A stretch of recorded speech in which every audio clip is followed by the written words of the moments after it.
दूसरा मुद्दा हमारा ये है कि दिल्ली के फाइनेंस मिनिस्टर ने बजट को लीक किया है।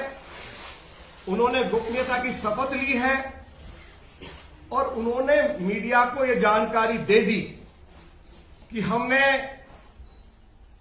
प्रचार के लिए 550 करोड़ रुपया रखा है और पिछले साल भी इतनी ही धनराशि का प्रावधान किया गया था। तो वित्त मंत्री ने जो गोपनीयता उनको बनाकर रखनी चाहिए थी, उनके द्वारा गोपनीयता नहीं रखी गई है। तीसरी बात यह है कि केंद्र सरकार की ओर से जो कुछ कहा गया है, जो कुछ अखबार में हमने पढ़ा है, केंद्र सरकार को ये पूरी आजादी है। यदि दिल्ली की सरकार विज्ञापन के ऊपर दिल्ली के टैक्स पेयर्स का पैसा हजारों करोड़ रुपया लुटा रही है तो उस पर स्पष्टीकरण मांगा जा सकता है। मैं आपको 2 उदाहरण देना चाहता हूं। अरविंद केजरीवाल की सरकार ने यह घोषणा की कि हम पराली से खाद बनाएंगे और उसके लिए जो दवाई खरीदी गई, उस दवाई की कीमत 2 लाख रुपया थी। पराली से कहीं एक छटाक खाद नहीं बनी और अरविंद केजरीवाल की सरकार ने विज्ञापन के ऊपर 24 करोड़ रुपया खर्च कर दिया। ये टैक्स पेयर्स का पैसा था। हम टैक्स पेयर्स के पैसे को किसी कीमत पर भी अरविंद केजरीवाल की सरकार को बर्बाद करने की अनुमति नहीं देंगे। मैं दूसरा उदाहरण देना चाहता हूं। अरविंद केजरीवाल की सरकार ने घोषणा की कि हम छात्रों को 10-10 लाख रुपए की आर्थिक सहायता देंगे जिससे कि वो कोई अपना धंधा कर सके। केवल 2 छात्रों को 10-10 लाख रुपए की आर्थिक सहायता दी, जिसके ऊपर दिल्ली सरकार ने 20 लाख रुपया खर्चा किया, लेकिन विज्ञापन के ऊपर 19 करोड़ रुपया खर्च कर दिया। तो इस तरह से जो दिल्ली के टैक्स पेयर्स का पैसे का दुरुपयोग कर रहा है, तो क्या केंद्र को और अपोजिशन को यह सवाल उठाने का हक है या नहीं है? केंद्र को यह पूछने का अधिकार भी है कि दिल्ली में प्रधानमंत्री जी की जो आयुष्मान भारत योजना है, जिसको लागू करने की घोषणा उस समय के deputy chief minister Shri Manish Sisodia ने की थी कि हम इसको दिल्ली में लागू कर रहे हैं। घोषणा करने के बाद भी लागू नहीं की गई। यदि वो योजना लागू हो जाए तो दिल्ली में कोई व्यक्ति बीमार हो जाए तो 5 लाख रुपए तक का मुफ्त इलाज मोदी जी की सरकार की ओर से किया जाएगा। उस योजना के लागू नहीं होने से दिल्ली के लोग मुफ्त इलाज से वंचित हैं। तीसरा मुद्दा हमारा यह भी है कि अरविंद केजरीवाल बताएं कि यमुना की सफाई के लिए जब श्री नितिन गडकरी जी जल मंत्री थे, 6000 करोड़ रुपया दिल्ली की सरकार को दिया और बाद में जब शेखावत जी दिल्ली के भारत के जल मंत्री बने तो उन्होंने दिल्ली सरकार को 2500 करोड़ रुपया यमुना की सफाई के लिए दिया। यदि केंद्र सरकार ये पूछ रही है कि ये 8500 रुपया आपने कहां खर्च किया है और अरविंद केजरीवाल की सरकार जवाब नहीं दे पा रही है, तो अरविंद केजरीवाल आप जवाब दीजिए। यदि केंद्र सरकार ये पूछ रही है कि देश भर में किसानों के लिए प्रधानमंत्री श्री नरेंद्र मोदी जी ने बहुत सारी कल्याणकारी योजनाओं की घोषणा की है और उनके ऊपर अमल भी हो रहा है, लेकिन उन कल्याणकारी योजनाओं का दिल्ली के किसानों को फायदा नहीं पहुंच रहा है, यदि यह आपत्ति दर्ज करवाई जा रही है केंद्र सरकार की ओर से या ऑनरेबल एलजी की तरफ से, तो मैं पूछना चाहता हूं अरविंद केजरीवाल से कि इसमें क्या गलत कहा गया है। अरविंद केजरीवाल, उनकी सरकार जनहित के काम कर नहीं रही है। खाली सुबह से लेकर शाम तक एलजी के ऊपर और केंद्र सरकार के ऊपर आरोप लगाना उनका काम रह गया है। पिछले 8 सालों में उनकी सरकार की जो परफॉर्मेंस है वह 0 है, हर मोर्चे पर विफल हुई है। घोटाले अरविंद केजरीवाल और उनके मंत्रियों के द्वारा दिल्ली में किए गए हैं। हजारों करोड़ रुपए के घोटाले किए गए हैं। पहले सत्येंद्र जैन की गिरफ्तारी हुई, उसके बाद डिप्टी चीफ मिनिस्टर की गिरफ्तारी हुई। अब अरविंद केजरीवाल को लगता है क्योंकि इन घोटालों में वह सीधे सीधे फंसे हुए हैं तो उनको भी अपनी गिरफ्तारी का डर सता रहा है, इसलिए उन्होंने केंद्र सरकार की अनुमति लिए बगैर केंद्र सरकार को बदनाम करने के लिए बजट की तारीख तय कर दी। वह अधिकार दिल्ली की सरकार को या स्पीकर को नहीं था। मैं इस मीडिया के माध्यम से मैं अरविंद केजरीवाल से इसकी जानकारी चाहता हूं और ये मुद्दा मैंने स्पीकर की अनुमति से विधानसभा के अंदर भी थोड़ी देर के लिए उठाया। उसके बाद इन आम आदमी पार्टी के सभी विधायक वैन में आ गए और उन्होंने मुझे बोलने नहीं दिया। एक लीडर अपोजिशन को बोलने नहीं दिया जा रहा है स्पीकर की अनुमति के बाद और आम आदमी पार्टी के विधायक वैन में आके गुंडाई कर रहे हैं, बदमाशी कर रहे हैं। हमारे विधायकों को मारने की धमकी तक दी गई है। मैं इसकी भी कड़ी निंदा करता हूं। यही जानकारी मैंने आपको देनी थी। बहुत बहुत धन्यवाद।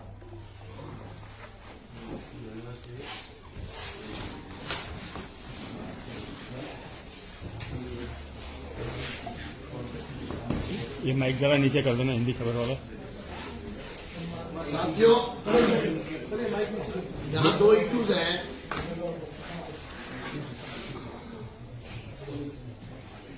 यहाँ पर पहला इशू जो मिनिस्टर ने स्टेटमेंट दिया, फाइनेंस मिनिस्टर ने, और हाउस को मिसलीड किया, अपोजिशन को उस पर काउंटर रिप्लाई देने का मौका नहीं दिया, जो एक तरह से दिल्ली की जनता को मिसलीड करने के समान है। मैं आपको कुछ तथ्य आपके समक्ष रखता हूं। जो एनुअल बजट है 2023-24 का, उस पर 9 मार्च को एलजी साहब के पास जब फाइल आई तो 9 मार्च को उन्होंने उसको अप्रूवल दे दिया विद सम ऑब्जर्वेशंस और वापस चीफ मिनिस्टर के पास भेज दिया। उसके बाद दिल्ली गवर्नमेंट ने प्रेसिडेंट से उस फाइल को भेजा होम मिनिस्ट्री के पास और वहां से उस पर अप्रूवल मांगी। 17 तारीख को जो होम मिनिस्ट्री ने 17 मार्च को दिल्ली गवर्नमेंट को वो फाइल वापस भेज दी ऑब्जर्वेशंस के साथ। हम ये जानना चाहते हैं कि 17 मार्च को जब फाइल दिल्ली सरकार के पास आ गई और फाइल आगे भेजी नहीं गई दोबारा, तो केजरीवाल जी किसको ब्लेम कर रहे हैं? केजरीवाल जी ने कल 20 तारीख को कहा कि केंद्र सरकार ने अप्रूवल नहीं भेजी है। फाइल उस समय तक भी केजरीवाल जी के पास ही थी। जब 17 तारीख से फाइल आपके पास पड़ी है, आपने उस पर क्या कार्रवाई की? आज सदन में ये कहा गया कि हाँ, एग्री कर लिया गया, 17 तारीख को हमारे पास फाइल आ गई थी और उस पर एग्री करने के बाद ये एक्सक्यूज किया गया कि चीफ सेक्रेटरी के पास। तो ये गवर्नमेंट का एडमिटेड फैक्ट है, ये कंसील करना है और उस पर हमारी 17 तारीख तक नहीं हुई। जब आपने कार्रवाई नहीं की तो आपने ये जो स्टेटमेंट दिया चीफ मिनिस्टर साहब कि होम मिनिस्ट्री ने अप्रूवल नहीं दिया है, ये सरासर गलत था, झूठ था, बेईमानी था और उसी का रिपीटेशन आज सदन में हुआ है, जिस पर हमें भारी खेद है। दूसरा विषय, ये सरकार इतनी गैर जिम्मेदार है कि फाइनेंस मिनिस्टर खुद बजट को लीक कर रहे हैं और ऑन रिकॉर्ड कर रहे हैं स्टेटमेंट जारी करके, और उनकी जो स्टेटमेंट जारी की वो उनके साथी मिनिस्टर गोपाल राय ने की ट्वीट पर।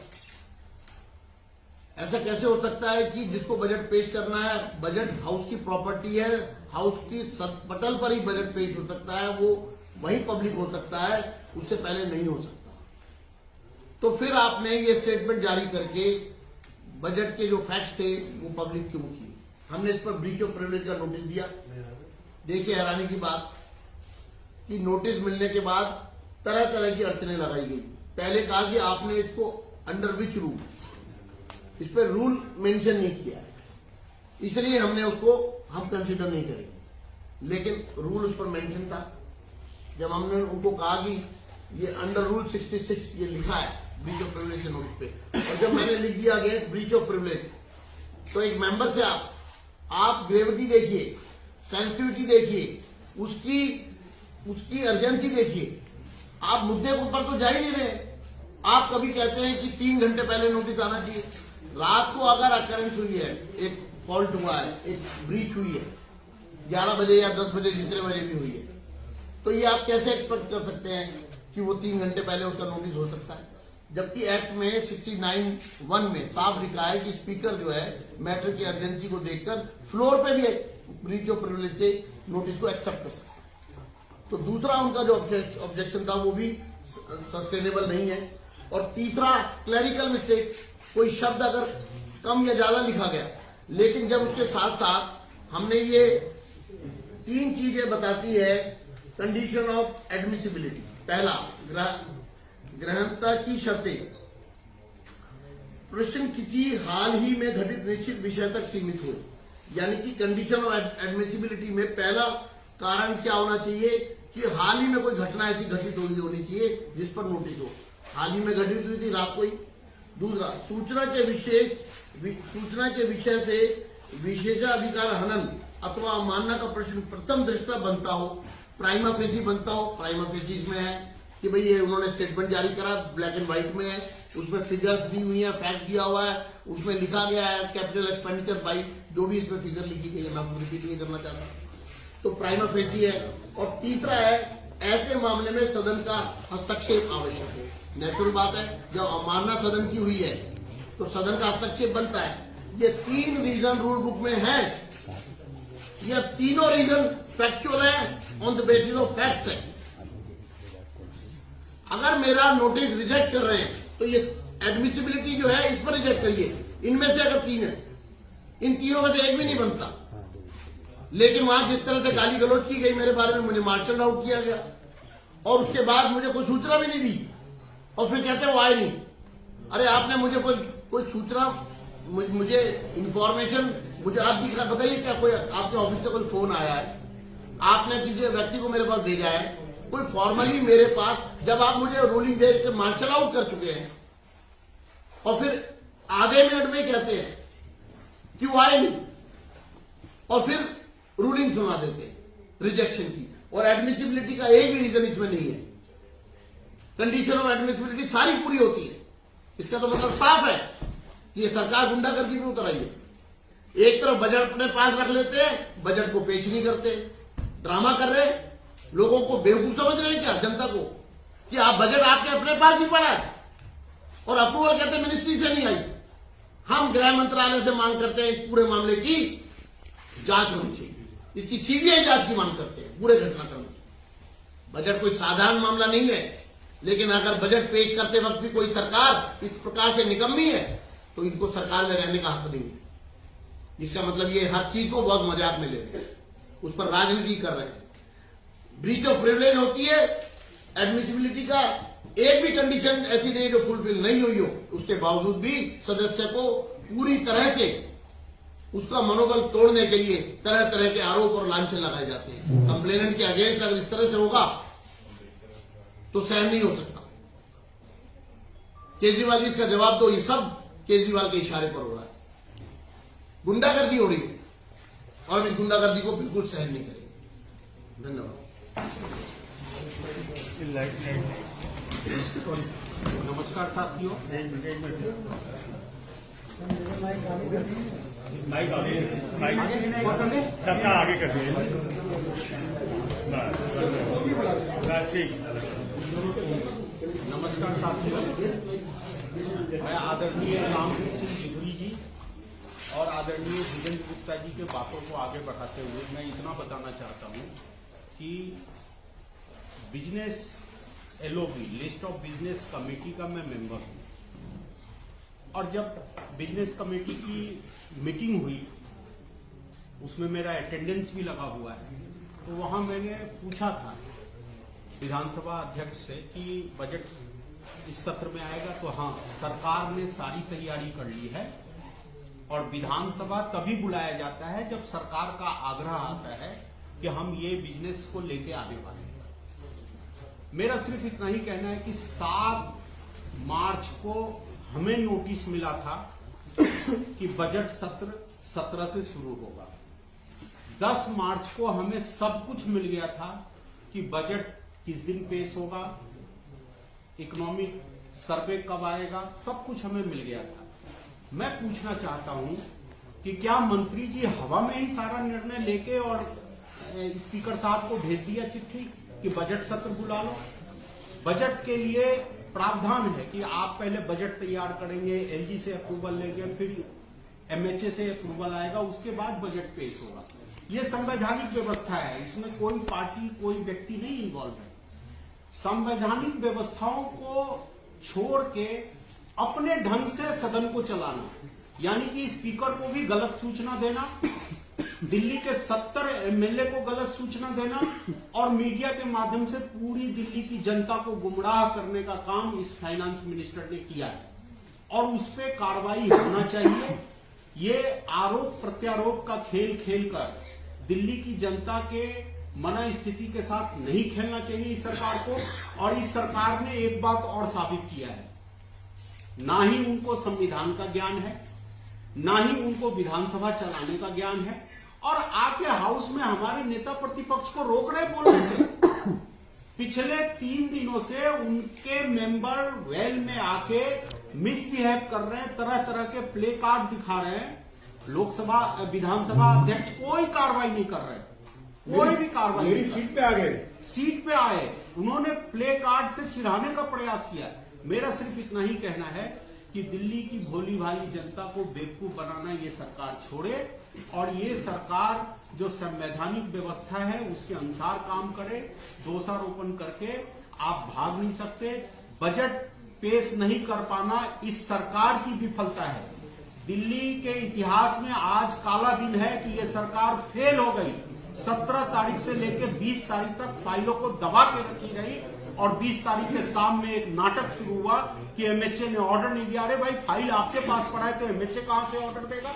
और एमएचए का अधिकार है कि आपसे वो प्रश्न पूछ सकता है, आपसे वो कोई भी क्लैरिफिकेशन मांग सकता है, आपको देना चाहिए। कहीं ना कहीं ये सरकार गलती की है, इसका खामियाजा दिल्ली की जनता भुगत रही है।